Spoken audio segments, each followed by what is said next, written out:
Podeis assentar, irmãos, nessa manhã falaremos sobre esse tema: quem planta vento, colhe tempestades. Essa frase, irmãos, ela é conhecida, é até para nós tida como uma expressão popular, porém tem origem bíblica.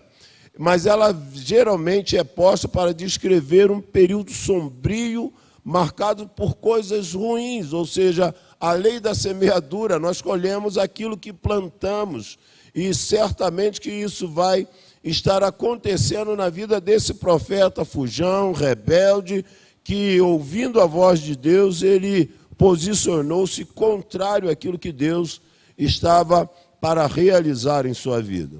Oséias capítulo 8, no verso 7, diz: eles semearam ventos e colheram tempestades, o trigo não produzirá espigas, elas serão devoradas por estrangeiros. Então essa é a passagem bíblica que vai servir como base para essa expressão popular que é: quem planta vento, colhe tempestades. Nesse capítulo de número 8 do livro do profeta Oséias, vai trazer ao conhecimento que o povo está rejeitando a vontade de Deus e, consequentemente, eles serão pelo Senhor corrigidos e serão subjugados por outras nações, ou seja, seriam levados para o cativeiro. Há uma frase do pastor João Falcão Sobrinho, na sua literatura, falando sobre Jesus, de Gênesis, Apocalipse, que ele diz o seguinte: o homem é livre para tomar decisões, mas não é livre para decidir sobre as consequências das suas escolhas. Então aqui nós estamos diante de um profeta que ele ouve a voz de Deus, toma a sua própria decisão, faz a sua escolha, porém, quanto às consequências, ele não tinha como mensurar, porque o controle estava literalmente nas mãos de Deus.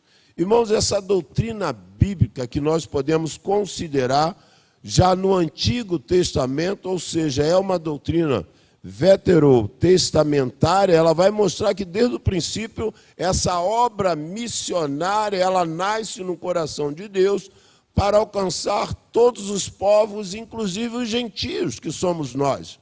Os gentios são os pagãos, são aqueles que não são hebreus, são aqueles que não faziam parte do povo judeu, e agora Deus está inserindo, porque Jonas é um profeta do Antigo Testamento falando, pregando para um povo que não era o seu. É tido como o único profeta do Antigo Testamento que Deus não vai usá-lo imediatamente para falar ao seu próprio povo, mas sim para falar por um povo cujas características de crueldade talvez se assemelhem a esse grupo terrorista que hoje nós temos conhecimento, chamado Hamas, aonde eles decapitavam pessoas e faziam das suas cabeças pirâmides humanas. Às vezes tem coisas que hoje vão nos impactar, mas a história ela é cíclica, se repete fatos já ocorridos antes mesmo da vinda de Cristo, e a Bíblia assim faz um relato que esse profeta achou que esse povo não era digno da misericórdia de Deus, e ele se rebela intencionalmente para que eles não tivessem a mínima possibilidade de se renderem diante do Senhor. O que nós vamos entender aqui, irmãos, que essa capacidade de fazer a escolha, ela passa por cada um de nós. No século XVI, em especial no período da Reforma Protestante, a história vai retratar sobre um teólogo holandês chamado Jacobus Arminius, que ele vai considerar o livre-arbítrio do homem em arrepender-se e crer como uma condição para a salvação. Essa é uma ideia e concepção de Arminius, que vai trazer essa ideia de que o homem precisa crer e se arrepender para que possa receber a salvação em Cristo Jesus. E isso independe das circunstâncias, das intempéries, do momento que ele estiver vivendo em sua vida, daquilo que ele escolheu, daquilo que ele fez porque há poder no nome de Jesus para perdoar todos os pecados. E nós vamos entender que aqui está um profeta. Profeta esse que a Bíblia especifica o seu nome, Jonas, filho de Amitai, de uma cidade chamada Gat-Éfer, e esse homem está sendo separado por Deus para levar uma mensagem para os ninivitas, que seriam eles consumidos pela ira de Deus. Ou seja, Deus, antes de manifestar o juízo, está dando a eles a oportunidade de se arrependerem e, consequentemente, Deus assim estaria poupando as suas vidas.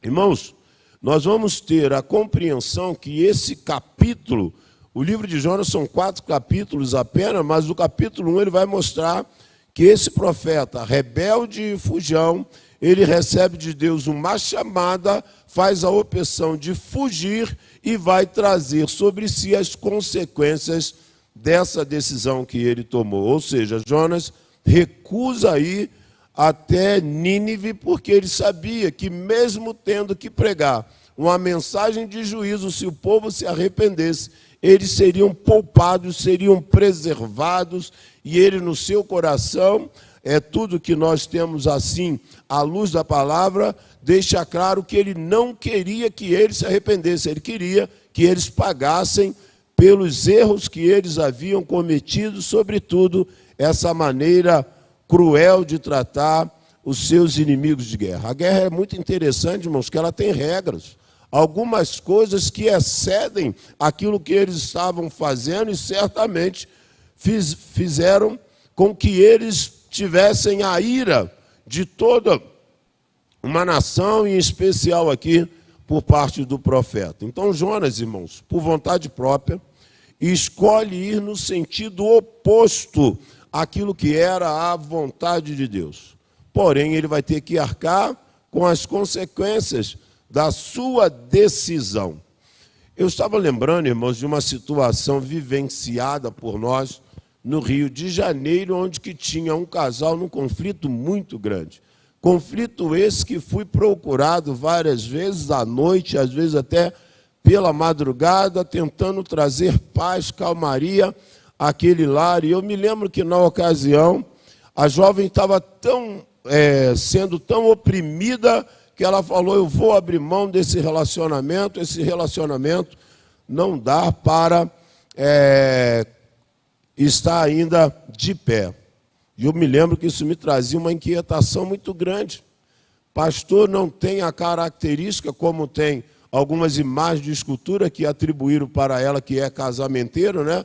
Mas o pastor ora, suplica a Deus para que os relacionamentos sejam preservados, porque o casamento tem como característica, ele é indissolúvel, só a morte pode nos separar. E dentro desse aspecto, irmãos, eu me lembro que no meio dessa crise nasce o segundo filho. O segundo filho, irmãos, nasce, o conflito aumentou e o rapaz que não tinha tomado a decisão ao lado de Cristo, ele abandona o lar. Aí me lembrei de uma frase de Exaltino.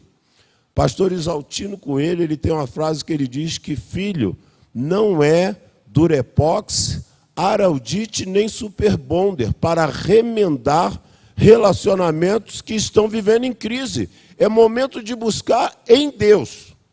É momento de buscar no Senhor. É momento de estar diante de Deus para que essa situação poderia estar sendo assim contornada.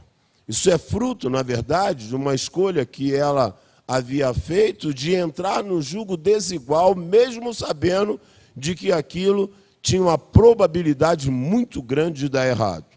Certamente que Deus, por misericórdia, tem cuidado dela, dos seus filhos, mas ela estava arcando com as consequências de uma escolha, de uma decisão que ela tomou. E aqui nós não é muito diferente, irmãos, porque no verso de número 7 vai dizer o seguinte: o mar revolto, o navio pronto a despedaçar, o mestre do navio preocupado, descobriu que tinha lá no porão um homem dormindo. Isso traz para ele uma inquietação, não é possível.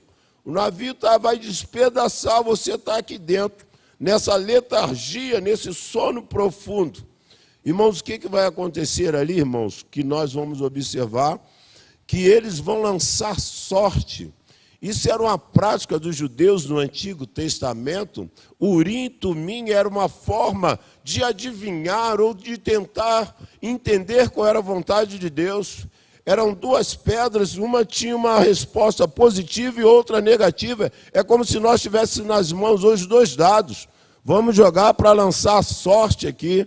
Havia uma possibilidade dessas duas pedras caírem numa parte que não tinha mensagem nenhuma, ou seja, ou Deus está dizendo que sim, não, ou se não, aguarde. A resposta, não há ainda a resposta.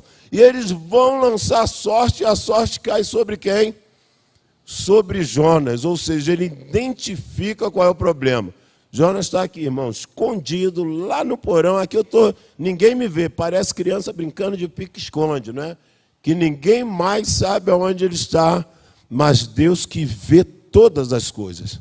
Sabe o nome, Jonas, sabe o nome do pai, Amitai, sabe a cidade, Gat-Efé, conhece tudo.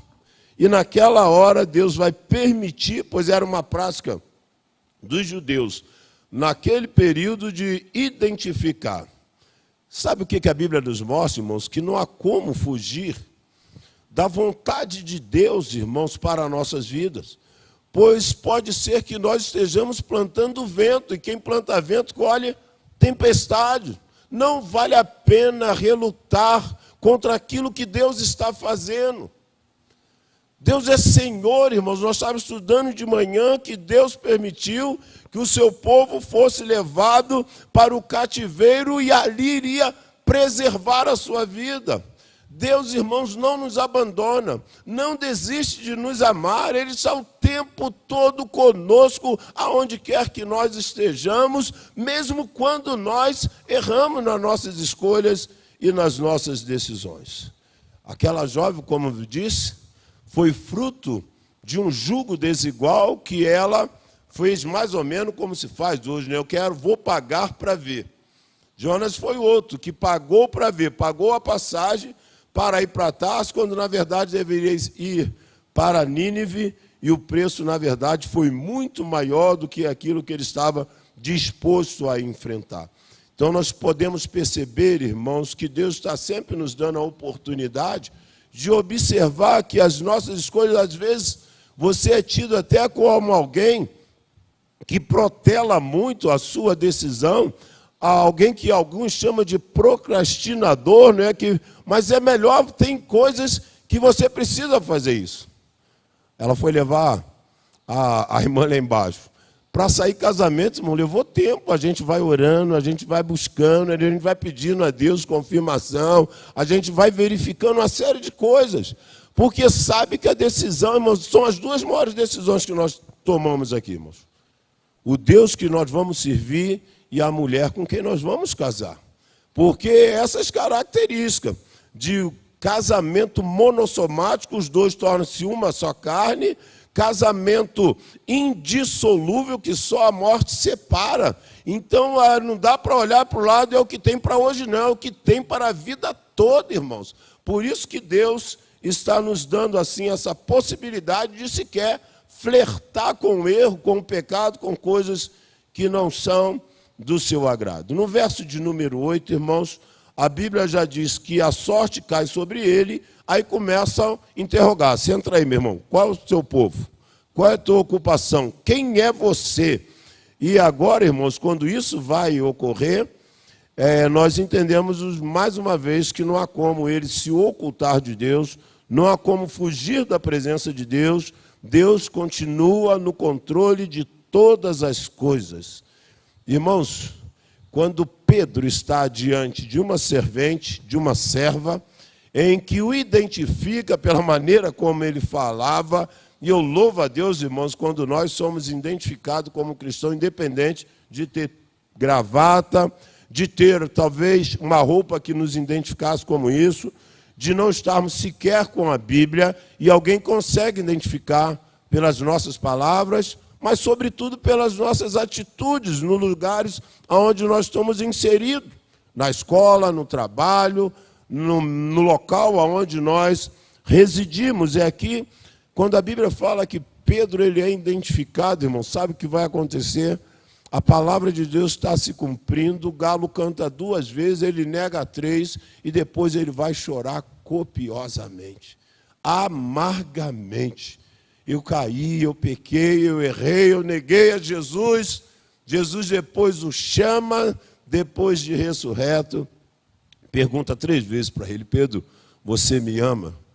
Irmãos, ele nega 3 vezes. E o Senhor faz ele, por 3 vezes, repetir, ratificar, comprovar que ele verdadeiramente amava. Irmãos, eu e você somos pecadores, somos falhos.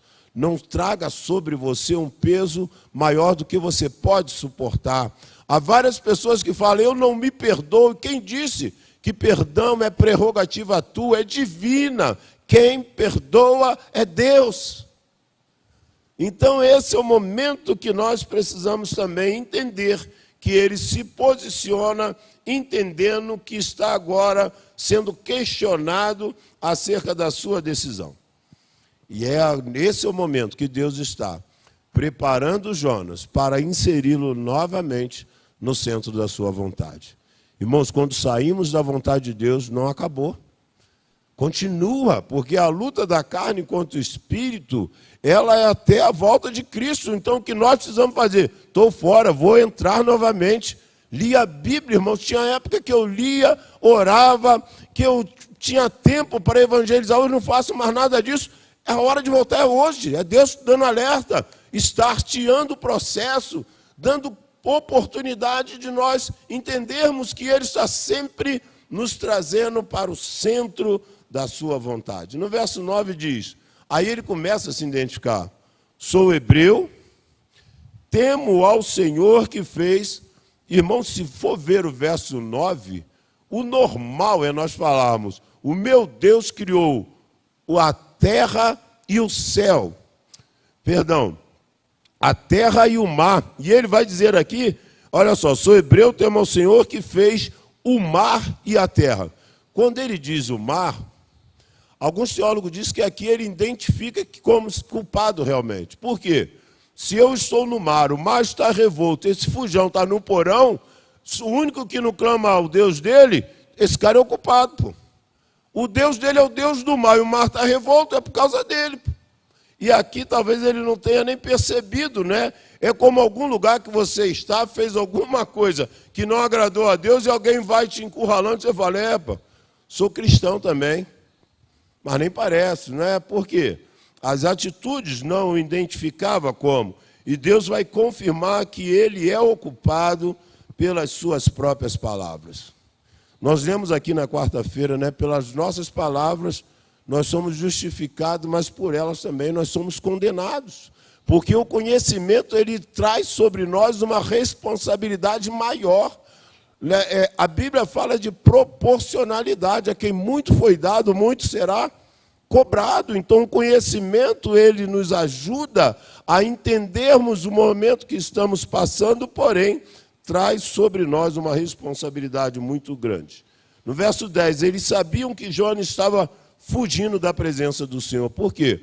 O mar está revolto, o Deus dele é o Deus do mar e da terra, então o Deus dele está irado e está agora trazendo com que haja essa agitação.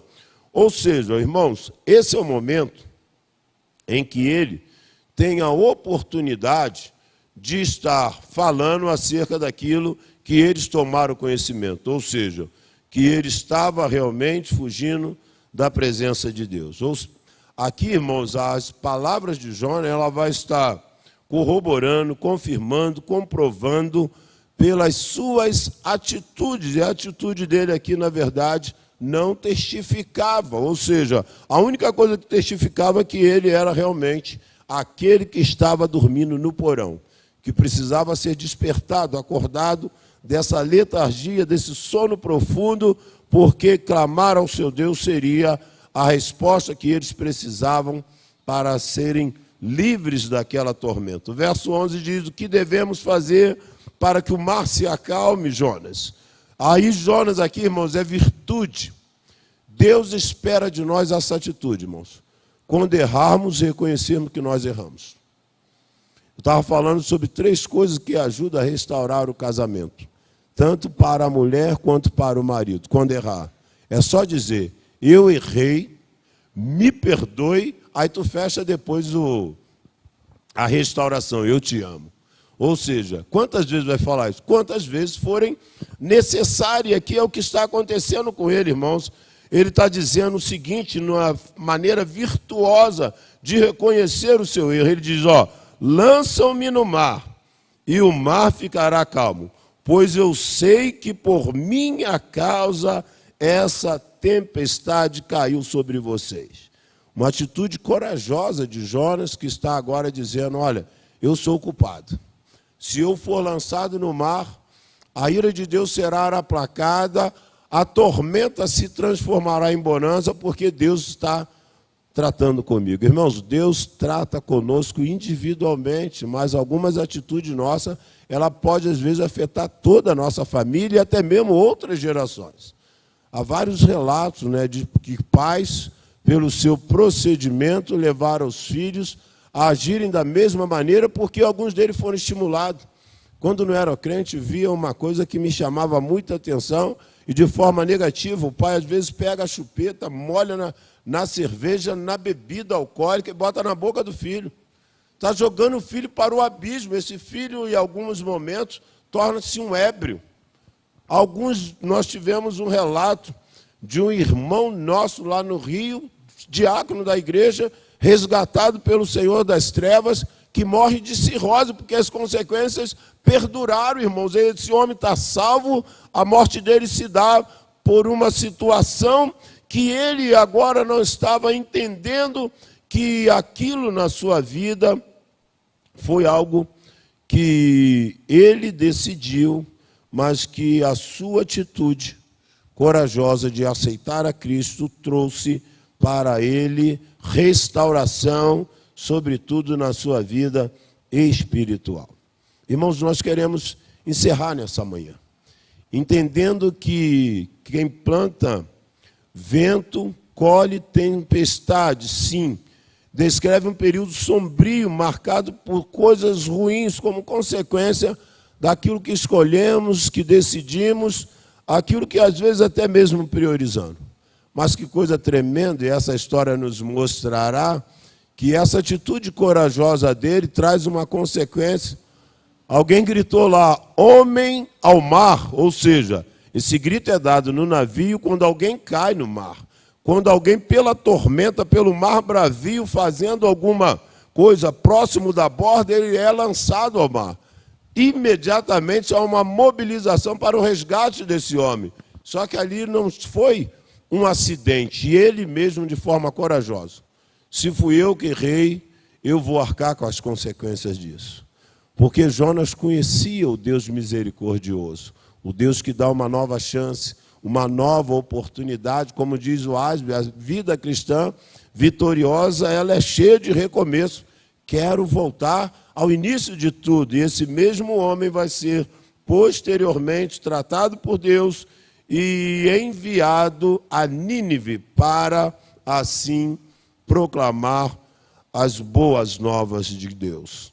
Irmãos, há uma frase no livro Suor Transformado em Ouro, que o Bernardinho, quando técnico da seleção brasileira de voleibol masculino, ele diz o seguinte: grandes não são os que não caem, e sim os que se levantam.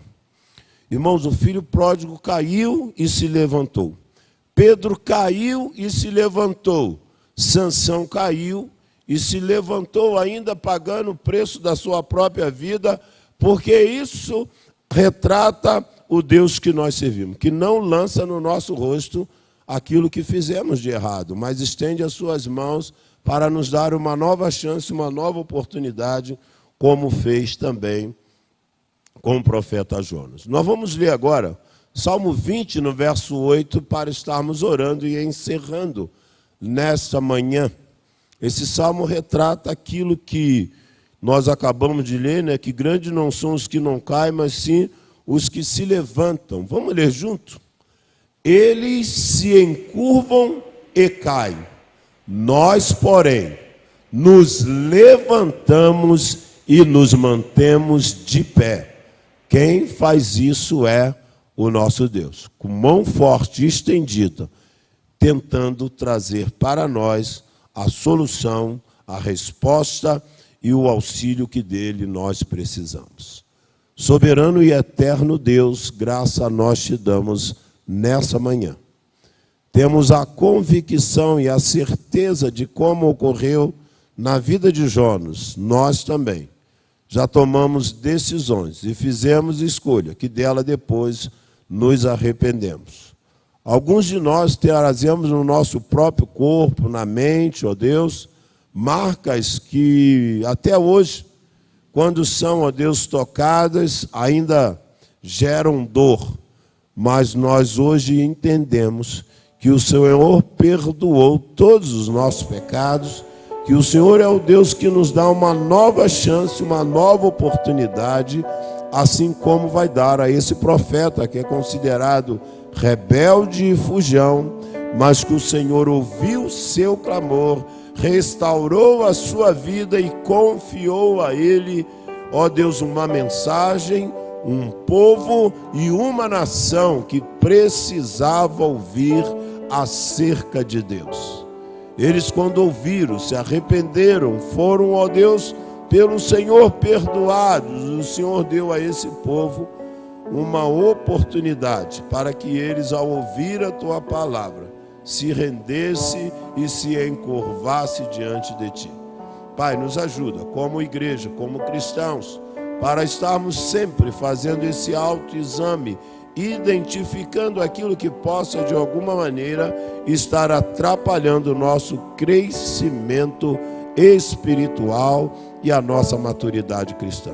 Abençoe, ó Deus, a nossa campanha missionária.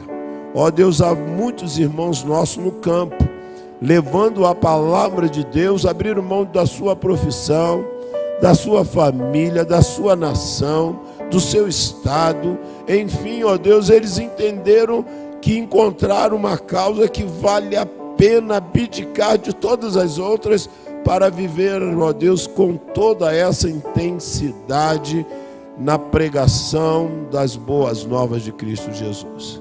Vidas sejam alcançadas, ó Deus, na nossa cidade, através das atividades evangelísticas, ó Deus, mas também o Senhor tem poder para mover através de rede social, de testemunho, de compartilhamento, ó Deus, mensagem que possam encontrar morada, guarida nos corações. Por isso nós te pedimos nessa manhã, que em nome de Jesus, o Senhor nos fale através da vida desse profeta que teve a sua crise, ó Deus, existencial, fugindo do centro da tua vontade, mas que ouvindo a tua voz, recebeu do Senhor uma nova chance e uma nova oportunidade. Tudo isso nós te pedimos, ó Deus, e desde já te agradecemos, em nome de Jesus. Amém. Amados, a minha gratidão a Deus